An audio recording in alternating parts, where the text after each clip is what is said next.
Juicy Co-Creators, Lilou here. I'm on the Juicy Living Tour in Sweden today, south of Sweden, with this beautiful weather with Anders in your backyard. I love it. Thank you. Thank you. So nice to meet you, Lilou. Thank you. Nice to meet you too, and speak about a topic that I haven't covered yet, and I think it's an important one to learn about. And then people, of course, I'm not saying to do this. I'm just putting the information out so people can check inside if it feels right for them. We're talking here about colloidal silver. I have a hard time to say that name, right? Colloidal silver, yeah. Silver. And so you have been doing this for 12 years. You're the largest manufacturer here in Sweden, or... Yeah, one of the biggest one in the world, I guess. Yeah, I'd say we're about one of the biggest in the world. There are a lot of big manufacturers in the United States, of course, because they started first. But in the northern parts of Europe, at least, we're the largest manufacturer, I'd say. And we produce in the range of like 30 to 40,000 liters per year of the colloidal silver. And we sell it to therapists, health food stores, you name it, all over Scandinavia. I've heard of you through a conference that unfortunately I cannot attend, called the Wine Mind Conference. You're one of the speakers there. It's in I think the 20 to the 22nd of September in Denmark, right? You'll be going there? Yeah, it's actually called the Open Mind Conference. Open Mind, thank you. Yeah, we're here to open minds on people, so. And I'll be one of the speakers, and there will be a lot of interesting names speaking there, like Ian Crane from England. A lot of very nice presentations on both finances and medical and vaccines and everything, Yeah, I know even Niels Harriot that I just interviewed in Copenhagen will be there too. Yeah, speaking about the 9/11 and the Building 7 and all. Yes. Yeah. Yes. And I actually, for the people that are interested about this topic, I've posted also this interview on YouTube for everybody to see, because my wish is that the information spreads and then people can make their own decision. But I don't understand why media is not talking about some things, and so it's up to the people, I think, to take over and do and put in place what they wish to see in the world sometimes, without waiting for the journalists to inform, since they're not doing the information. They're more or less disinforming, as far as I see it. Yeah, they really are, and it's not really strange that it is this way, because the media is actually controlled and owned by the same forces that are actually doing all the turmoil today, with the financial crashes which are actually planned and everything. I mean, they're into medicine. They create disease. They create sick people, actually, to be able to sell medicines to them. That's what we call people farming, actually, because these the same people that own big pharmaceutical companies also own a lot of the companies that produce food, and the companies that are in the business of actually making our soils losing all the nutrition, by just having the NPK going back, and all the 60 to 70 various elements that the soil should be containing is not in there today. So what happens is that we don't get this through our food anymore. So it actually creates people who are malnutritioned. So we're actually creating malnutrition in people. And if you look at the soil, it has actually lost about 90% of the minerals and the trace elements for the past 100 years. And that is actually creating a lot of disease. So you have obviously done a lot of research, and you have developed products and etc. for people. Tell us about, from my understanding and what I read about silver, it was medicine was using it and uses it still. Yeah. Tell us about silver before we go into the colloidal. Right. Silver is it's an element from the periodic scale, So it's something that you have in the ground, and we've been living among silver for thousands and thousands of years. We have it in our jewelry. We even have it in our teeth nowadays, because amalgam is actually 40% silver, and the rest is a little bit of copper and quicksilver we call it, but it's yeah, I lost that name. Mercury. And if you look at silver, we have it in a lot of things today. If we look historically, it used to be part of the medicine side all the way up to from 1880. Actually, there used to be colloidal silver. It was actually invented in the 1880s actually. And what happened then was that it was silver that was the only thing that they had back in then to put in medicines when you wanted to control bacteria. So it's an antiseptic. It definitely is. And in the beginning of the 1900s, I've seen references to silver being like in 90 different medicines. But then they actually they invented the antibiotics, the penicillin, back in 1928-29, and all of a sudden everybody lost interest in silver because silver wasn't patentable the way that the penicillin was. So Less money. less money, yeah. But the interesting thing about silver in the way that we work with it today, which is an electrocolloidal silver, which means that you take silver and you put it into solution with water through an electrical process. So it's silver in it's actually an ionic state, which means an atom that has lost an electron. So it's the smallest particle you can ever get in silver. It's what we have in this product. And Why is that better? because the thing with the silver is actually that it has a better effect if it's as small as possible, because you get a very large surface area that you cover the bacteria with, or the fungus, or the virus. Because the great thing about this product is that it's really capable of actually killing both bacteria, fungus and virus, and even one-celled organisms. So it's really good on malaria, for example, and a lot of companies are starting to use this and spread this in Africa now, where you actually see a lot of good results on malaria. I've heard stories that you can actually get rid of malaria within 2 days if you start using it. But the traditional medicine, the scientific community has totally rejected this and even say it's bad for us. Yeah. How do you deal with that, and what are your arguments in this, and what are they? Yeah. Well, they say it's bad for you because I'd like to say that the world is a little bit upside down, you know. Everything that is good for you is actually marketed through the authorities that are they're in bed with the big corporations actually. So if the big corporations want to get rid of something, they go to the authorities, and the authorities will say it's bad for you. And it's really the other way around. It's actually very good for you, beneficial. And I mean, Tell us more about that, this beneficial part compared to what they're saying. yeah, when it comes to silver, I mean, it's if you start looking at what happened through the if you go back to the chemical fertilizers that we're spreading on our soil, which actually brings up malnutrition within the produce that we're producing on the soil. It used to contain quite a lot of silver once, you know, because all the minerals and the trace elements in nature is supposed to be out in the soil, so that the plants can actually benefit from it. All the plants they take it up, you know, in certain amounts, and it creates both taste and actually makes the produce a lot better. And this is what we need. We need these minerals and the trace elements from the plants, you know.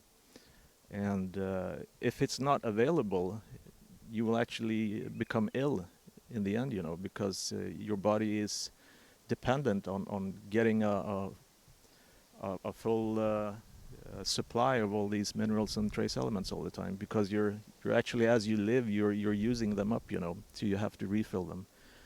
And with So we see it on studies, the before and after, or at the beginning of one's life, and how it's decreasing and how it's related. There's some solid studies that have been made that we can look at or search for people interested to dig deeper in this. Yeah, definitely.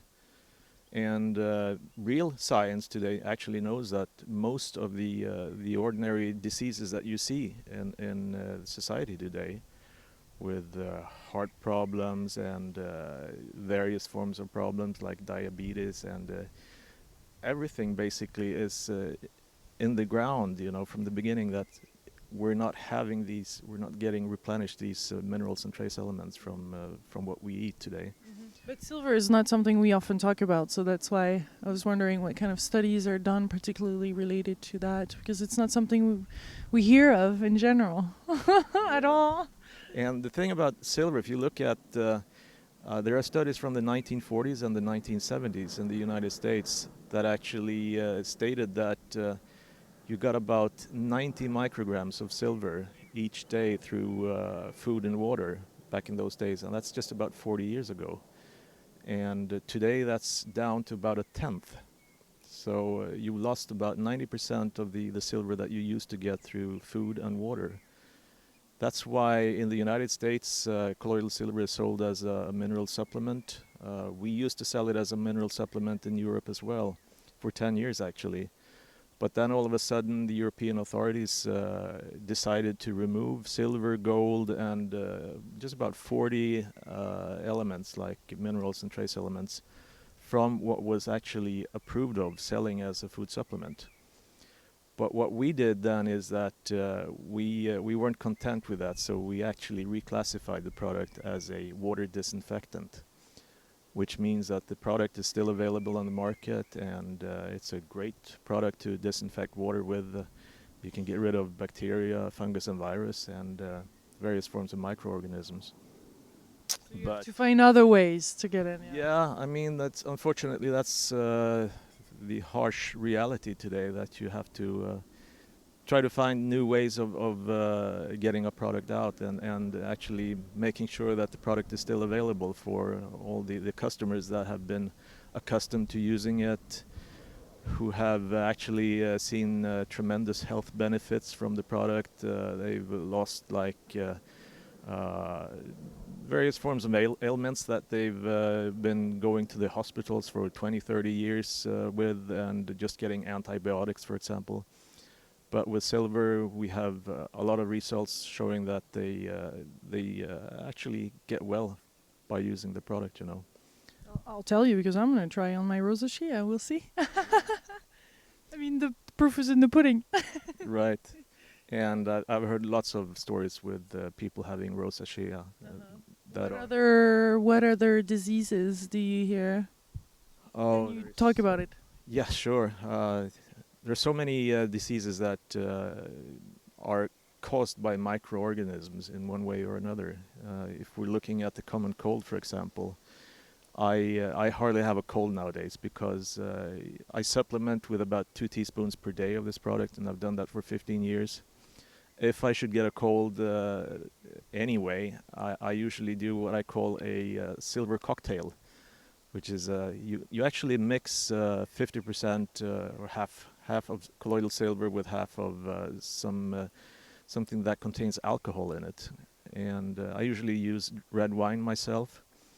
And then you actually end the recipe with having some freshly squeezed lemon juice inside it as well. Basically a silver cocktail. We call it a silver grogg in Swedish. But what this does actually is that there are about 300 different types of viruses that can give you a common cold, and it's really hard to tell which type of virus it is. And 2 basic viruses are called, the first one is called a naked virus. It doesn't have any problem with the colloidal silver doesn't have any problem getting inside that virus. And if you're looking at another type of virus which is called a lipid virus, it's a little bit harder because a lipid virus has a lipid coating. It's a fat coating around the virus. So that's where we need the alcohol, because the alcohol actually dissolves the lipid, the fat. And then the silver can get in. Right. And if you put some lemon in as well, the citric acid would also help dissolve the outer layer on the virus. And if you take like a teaspoon every 5 minutes of this, keep it in your mouth for a while, a minute maybe, and then you swallow it. And you do this continuously for an hour or two. Usually any cold that you're sensing it during the day will actually be gone before you go to bed, you know. I'm sure there's some limits in the intake of it, or recommendations, standards, and too much would be detrimental. It's really hard to overdose on colloidal silver. If you look at the WHO, the World Health Organization, and the EPA, the Environment Protection Agency in the United States, they've all actually published data for how much silver you can tolerate. And they've all agreed on that you can tolerate 10 grams of silver during a lifetime. If you look at colloidal silver, which is really, really low on the how much silver it is in it, it's actually 10 milligrams per liter. So 100 liter contains 1 gram of silver, which means that you can actually take 6 full teaspoons per day, each and every day for 80 years, and still not be over what they call just totally safe data, you know, safe intake. And if you look at the colloidal silver, they actually did what they call an LD50 trial, you know, it's a lethal dose 50, where half of all the animals that they try it on when they die, and they managed to see that silver is so safe on mammalian cells that you can actually tolerate between 2 and 5 grams per kilo of body weight at the same, if you drink it at the same time, you know. And if you translate this into our colloidal silver with 10 ppm, you actually have to drink between 16,000 and 35,000 liters at the same time if the silver is going to be detrimental for you. So it's kind of like, it sounds like a bit like the homeopathic dosages. Yeah, you could probably say a little like that, but at the same time, there are so many atoms in this liquid, you know. If you look at a square millimeter of the product, it contains something like several billions of silver ions. And it's the total surface volume area that this creates, you know, that can actually, bam, go on a virus or a bacteria and simply kill it, immobilize it. So this is kind of, from what I'm hearing, and of course, I mean, this is your business too, but you really see it as a kind of nearly a survival kit. Everybody should have some at home because we never know what's going to happen in the world. Tell us about your feeling about that, as to what could happen in the world maybe that you feel, and why it could be a good thing to have some at home. Yeah, well, I usually say don't leave home without it, definitely, because it's really good to have with you when you travel. It's really good to have in the medicine cupboard at home, you know, just for things like the common cold or eye infections or herpes on your mouth, you know, cold sores. A lot of people use it on their children when they have an ear inflammation, ear infection. And You can put it in the ear as a cream. not really as a cream. This is liquid, you know, so it's like water. And the thing about the product is that it both tastes and feels like water when you drink it, you know. So it's really easy for children to use it, and to put a couple of drops in their ear is no problem at all. And we have a lot of customers who are so happy that they found the product and can use it for that purpose. So you would dissolve a little bit of the how do you call it? No, it's the No. colloidal silver. Okay, because I get mixed up with there's so many different products. Plus, I read it in Danish, so that was in Swedish. I had to do Google Translate. So tell us about, because there's different variations then. Because from my understanding, it's all derivative of that, but no. No, if you're moving into the MSM area, that's a totally different product, and it's based on the simple fact that your body is composed of a lot of organic sulfur. The sulfur goes in and works. You have it in your skin, you have it in your nails, you have it in your hair. So it's a part of all the proteins that actually build everything that is three-dimensional in your body. And MSM, organic sulfur, is really good for your body as well when it comes to detoxing. So you actually have a lot of help getting rid of toxins that you get from everyday life, you know, from the environment, from the food. So that's complementary to the others. Yeah, that's the company I work and run with. We're the two major products we have are actually colloidal silver and MSM, and then we have derivatives of that we have a couple of creams that are really good on skin problems, like we mentioned rosacea. If you have like Eczema, I guess. yeah, various forms of eczema. If you have skin cracks, both under your feet or in your hands, this is really the product that takes care of it and actually heals it in a matter of days, more or less. It's wild to have these kind of conversations when during our whole life we just barely hear it. And I was raised in a family that parents are open to alternative medicine, but never heard of this before. So it's something. Is there? But there is no, because they mention this a lot online about the counter effects of all these stuff. But I guess for you there's no counter effects at all, or nothing to watch for, even that blue-gray skin that they talk about, and argyria, or what is it called? Argyria, yeah. And that's also part of what these forces do to try to get rid of a very simple and beneficial product, which is totally safe, like colloidal silver. And the only thing they can do actually is to lie about it. And they were very happy when this guy in the United States, Paul Carrison, entered the scene, and he made his own product, you know, for 14 years. And he didn't produce colloidal silver the correct way. He actually produced it by adding salt to the process to actually have the process go faster, go quicker. What he produced then was colloidal silver chloride. And silver chloride has about, the particles are so much larger, like 200 nanometers instead of silver ion, which is a quarter of a nanometer.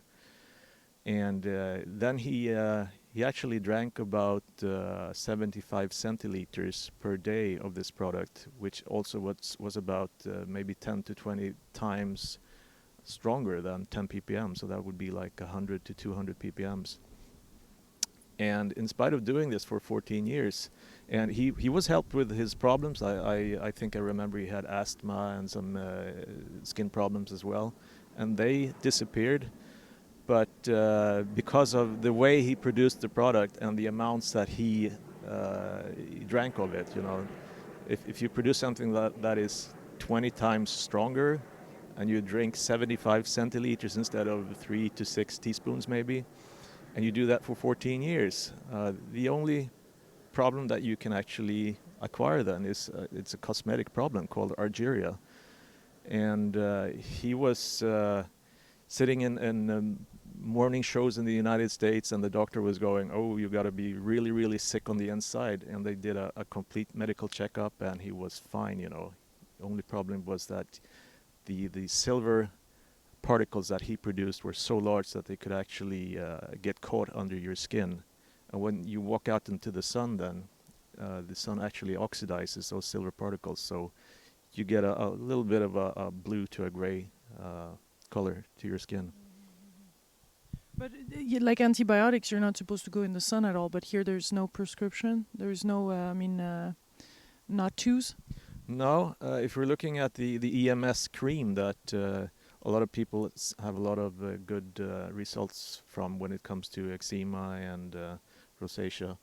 I've actually read a lot of good information where people actually give us feedback on the product, and a lot of people who have had previous problems of being in the sun and being like really red and burn easily, they actually say that when they use the product, they get a nice tan instead. They don't have any problem with the sun, and everything is fine. Is there something else that you would like to say about this that you haven't mentioned right now, or that I'm not asking about, that is important to know? Oh, I can speak for hours about this, and I'll be doing a 1 hour presentation at the Open Mind Conference, and you can actually see a little bit about colloidal silver that I've done it in English on YouTube as well. So if you just Google my name, you'll find a couple of more presentations on colloidal silver in English. I have a last question that pops in my mind. Is there some kind of regulation or something to look for? I guess there's a lot of producers out there of this, manufacturers. Is there something to look for people to choose one company that makes this versus another? And of course, they can get it from you, but people that are living in the US or in some other areas, or that, because you mentioned this other guy, but is there something to look for? If you mean Paul Carrison, he produced his own product, and there are a lot of simple home producing machines that you can get a hold of. And the problem with those machines are that the people operating them rarely know what they're producing. You don't have the measuring capacity of actually knowing how strong you make the product, and you basically get what you pay for most times. If you have something very simple, it's usually a simple result. And I've been working with colloidal silver for 15 years myself, and the past 12 years selling it as a commercially available product. And we've done studies on the effect of the product on various forms of bacteria, and we've seen that the simple machines that you operate yourself are not in near the same capacity on killing bacteria as the real professional products have. Mm-hmm. And if you look at one interesting thing that is a big problem in the world right now, it's what we call MRSA, which is methicillin-resistant staphylococcus, which is antibiotic-resistant strains of bacteria. And they actually kill in the range of 50,000 people each year in Europe only, about the same, even more in the United States. And authorities and health people, they say that there's nothing we can do about this. So people die, 50,000 each year in Europe, like I said. And we have a product that cures it in 10 minutes. In 24 hours in real life, you go from having a really, really terrible infection, which will eventually kill you if you're unlucky, taking a few teaspoons now and then, and usually as well, if the infection is on your skin, you can get rid of this in 24 hours. We had a couple of those. Which one is that? MRSA, the colloidal silver. Okay. All right. Well, this is precious information I feel to share. So thank you for this moment, Anders. Thank you for doing this video for the world. Boom! It's out now. Thank you. Thank you. Much love, my beautiful co-creators from Sweden. Bye bye.